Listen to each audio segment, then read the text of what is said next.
السلام عليكم ورحمة الله. بنات، نصيحة من أختكم أم أحمد: لا تسفرون أي عاملة بدون تفتيش.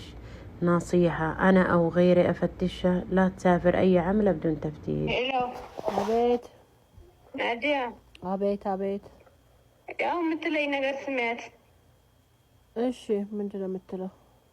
ያው አሁን ቆርጬልሻለሁ ሀያ ከዚያ መጣሽው ልብስ ብቻ ይዘሽ እንሂድ እያለችኝ ነው። አላህ አፈር ያስበላት እቺ ቆሻሻ። አምጫት እስኪ ላናግራት። ኦኬ إيلان هلا والله. هلا حياك الله. السلام عليك. عليكم السلام ورحمة الله. ايش حالك يا اختي؟ اخبارك طيبة؟ طيب الله يرضى عليك. الله يعطيك العافية. اشكومكم في شيء يا اختي؟ والله شوفي بصراحة إنها 3 شهور والله ما أقول كلمة إلا ما ترد علي ب10، تنفخ علي نفخ غير عادي. أنا والله إنها من يوم دخلت علي شوفي ما بيعلم ما بيني وبينها إلا فاطر السماوات والأرض، إنها مثل أختي وأحسن. والله إني أعطيها قبل ما أعطي نفسي.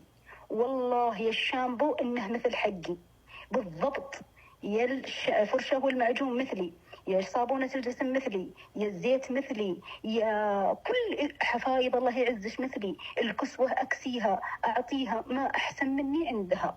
بطيئة جدا في شغلها، صبرت عليها كل ما جالها لو هي تقل حياها ليه يا أختي أجيب لي حاجة تعل قلبي ليه؟ Gaardubbachuu dhaafi yeroo tokko biyya ormaa kana dhufne rakkoo gurguddaa arguun baay'ee garaa nama nyaata, qalbiis nama cabsa jechuudha. Egaa dhugaa rabbii akkuma dhaggeeffattan sagalee akkuma isin dhaggeeffattan jalqaba irratti jechuudha. Ijoolleen araba beektanii baay'een keessa isiniif gala. Viidiyoo kana hanga dhumaan dhaggeeffadhe imimmaan miti dhiiganna keessa gadi yaa'e. Hayyin jedhee dhugaa nu hunduu jireenya shaqqaalinnatii keessa jirra. Anis kaddaa maraa dhugaan isiniin jedha. Garuu gaafa akkana nama godhanii, gaafa humna namaa nama nyaatanii, garagaranii akkana nama godhanii baay'ee qalbii nama cabsa. Viidiyoon kun waa lama of keessaa qaba. Tokko waggaa 4 bira hojjette kan ishiin osoo fattashiin osoo shaanxaa ishii fattashiin akka hin gaggechine kan jettu sun waggaa 4 bira turte. Isheen immoo waa hunda godheefii jira, garuu hojii irratti baay'ee qorriti. Akkas gootettee ji'a 3 itti tikeettii murteef. Tikeettii kana haalli ishiin itti murteefi kurujni haa'iyyaa kan jedhamu jechuudha. Isa kanas kurujni haa'iyyaa jechuun maal akka ta'e isiniif hin ibsa. Isin viidiyoo kana laayik gochuudhaan hanga xumuraan wajjin hordofaa isiniin jenna. Egaa nagaalleen dagan ashama harka fuune kabajamtootaaf daawwattoota hordoftoota keenya nageenyi koo kan jaalalaa fi kabajaa bakkaa fi lafa jirtan isiniif haa baay'atu. Anis obboleettiin keessan bakkaa fi lafa jirutti waaqayyoof galannaa ga'uu nagaa fayyaa kootidha. Egaa waleen teessan akkan xiqqootaa ishii keessatti fataa zanaachaa jirti. Rabbuu bakkaachuu taa'aa gadi. Innaa ana viidiyoo akkuma jalqaba isinii ibsuu yaaletti jechuudha. Isheen jalqaba irratti jechuudha waggaa 4 mana isaanii dalagdee jechuudha. Waggaa 4 guutuu akka maatiitti dafqashii dafqitee isaa wajjin dafaa qanaa jettee hojjettee fi kagaa waggaa 4 guutuu immoo namni immoo umurii guutuu mana gandaa keessatti mana namaa keessatti nafuu isheen illee gara biyya abbaa ishee galuuf kaate jechuudha. Yeroo galuuf kaatu kana meeshaa ishii qopheeffattee, shaanxaa ishii qopheeffattee, waa hunda ishii qopheeffatte. Innaa maal gooti yaaddee madaam ishaan ishii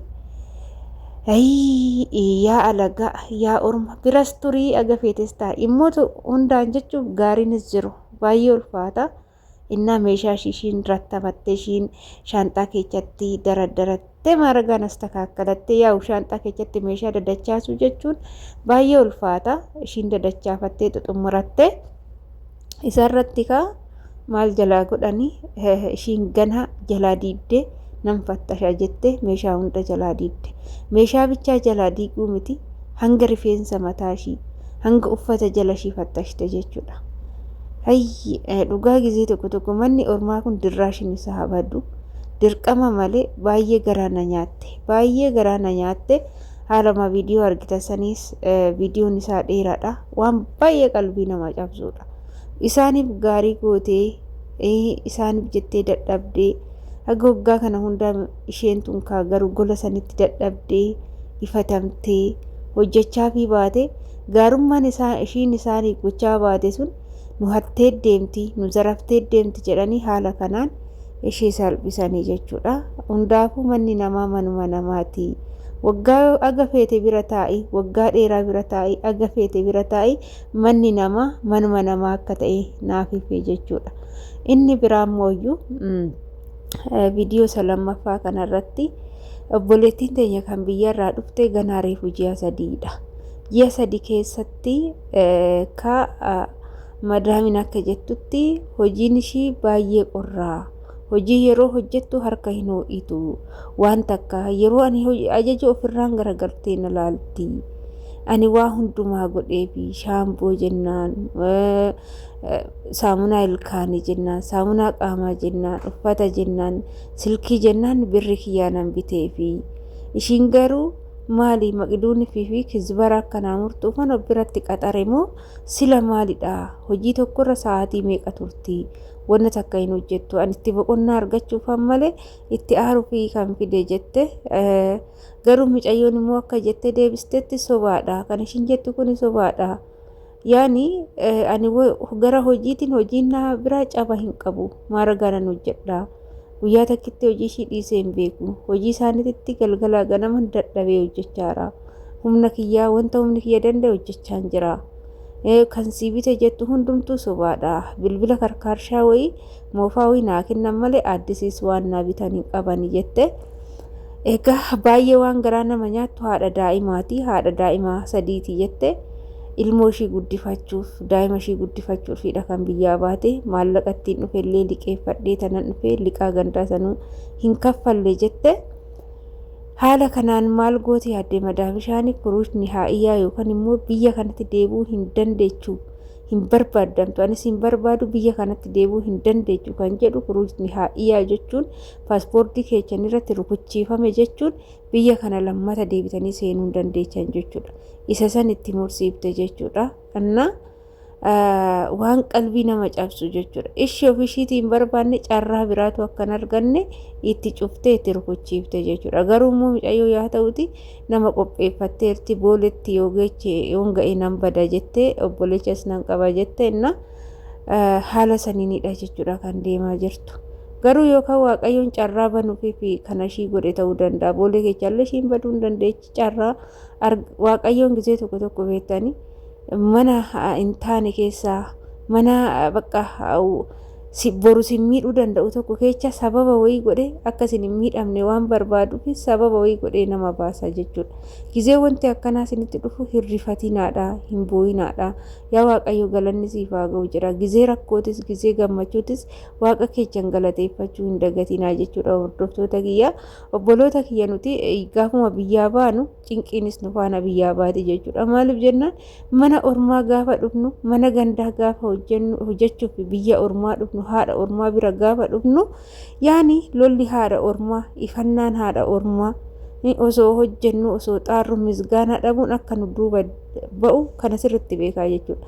Madaamin tachan aga feetes gaarii taatu manni ormaa ciqinciqiin dhabu. Haati ormaa guyyaa tokko si mufachiisuun dhiistu haadha keetii miti ofitti qabdeetu yoo ati kaffa'amte si sosobdu. Osoo hojjennu osoo xaarruyyuu mana keenya hojiin hin jiru dalagaan hin jiru isin teechanii nyaattu nuun jedhu. Kana hundumaa dandeenye waan jiraachaa jirruu fi waaqayyoo bichaan nu haa gargaaru. Nuuf waaqayyo qofatu nuuf jira malee namni nuuf hin jiru. Nama biraa hin qabnu. Garuu waaqayyo daqiiqa takkaafillee nu biraa dhabamee hin beeku. Garuu ijoolleen keenya obbolaan keenya baay'een isaanii gola madaamititti kan bo'antu baay'ata. Kan imimmaan hin guutamantu baay'ata. Hundaafuu waaqayyoon nuuf jira siniin jira. Hordoftoota kiyyaa eegaa viidiyoon irra qabadhee dhufes kana fakkaata. Maaliif jennaan an keessattuu ishee ji'a sadii hojjette tan osoo hin taane kan hoggaa san hunda bira hojjette gaafa garagaranii isaa basareetiin dhugaa kan indoon wanta garagaraa hadiyaa garagaraa wanta kennaa addaa kennanii fi gaggeechuu qabani hinnu hattee baatee hattuudha jedhanii kafanuma salbaajii ishiin ofishiitiif kanuma rabbaani kana mummuufuma kana shaanxatti guurrattee kaate kanaayyuu haala kanaan gaafa ishii irraa guuran baay'ee qalbii nama cabsa. Gizee tokko tokko mana ormaa jechuun baay'ee akka ulfaataa ta'ee fi maxifoo akka ta'e waa baay'een baradhe jechuudha. Gola ormaa baguman biyyaa baay'eedha. Waa baay'ee nama barsiisa. Obsaa, ofitti amanamummaa, bakka gaarummaa Wanti kun borutti gaarummaatti nu jijjiiramanuu gaariidha. Har'a kan miidhamne har'a nurra ga'u boru keenyaaf gaariidha jechuudha. Egaa hordoftoota kiyyaa hundaafuu of dagattaniin taa'inaadha. Meeshaa keessanillee warroonni akkatti nama fattashuu barbaadanii meeshaa nama fattashanii dhossanillee waan biraa shaanxaa namaa keessa godhu waan ta'eef of eeggannoo godhadha. Hundaafuu gara biyyaa galuu yoo qophooftanii shaanxaa keessan keessatti of eeggannoo godhadha. Rakkoo namarraan ga'uuf waan biraa nama gochuu dandeechi jarattiin isiniin jedha. Egaa hordoftoota kiyyaa viidiyoo kiyyaadhaa qabadhee dhufe asumarraan nan goolaba mana kana laayik sheer gochuudhaan nu jabeechaa isiniin jenna. Hanga viidiyoo biraatti walitti deemnu.